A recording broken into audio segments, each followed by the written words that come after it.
राधे कृष्ण भक्तों, आज हम षटतिला एकादशी की कथा का श्रवण करेंगे, तो आइए शुरू करते हैं। एक समय नारद जी ने भगवान श्री विष्णु से यही प्रश्न किया था और भगवान ने जो षटतिला एकादशी का माहात्म्य नारद जी से कहा, सो मैं तुमसे कहता हूं। भगवान ने नारद जी से कहा कि हे नारद, मैं तुमसे सत्य घटना कहता हूं, ध्यानपूर्वक सुनो। माघ में माह की एकादशी को षटतिला एकादशी के नाम से जाना जाता है। मान्यता के अनुसार षटतिला एकादशी विधिपूर्वक व्रत और पूजा अर्चना करने से साधक को धन धान्य और समृद्धि की प्राप्ति होती है।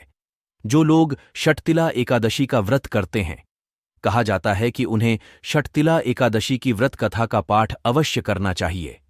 सनातन धर्म में एकादशी व्रत महत्वपूर्ण माना गया है।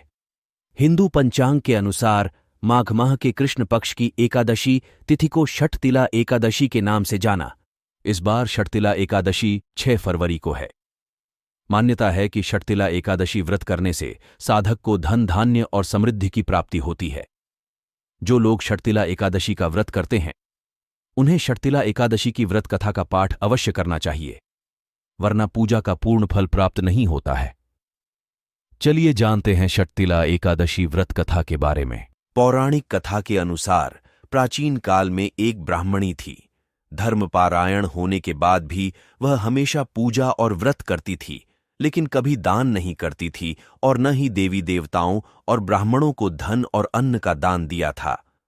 ब्राह्मणी की पूजा और व्रत से जगत के पालनहार भगवान विष्णु प्रसन्न थे।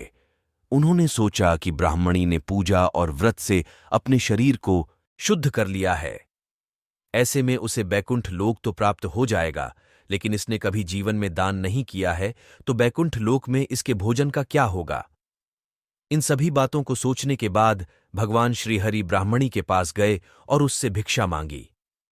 भगवान विष्णु के भेष में साधु को ब्राह्मणी ने भिक्षा में एक मिट्टी का ढेला दे दिया।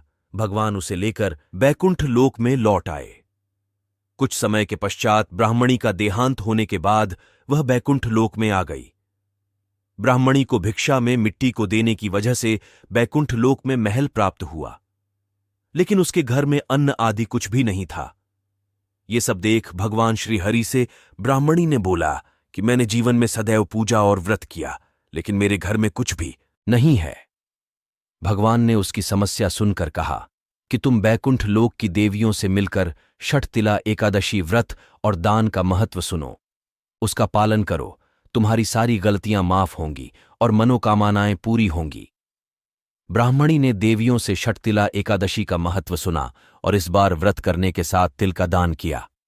मान्यता है कि षटतिला एकादशी के दिन व्यक्ति जितने तिल का दान करता है, उतने 1000 वर्ष तक बैकुंठ लोक में सुखपूर्वक रहता है।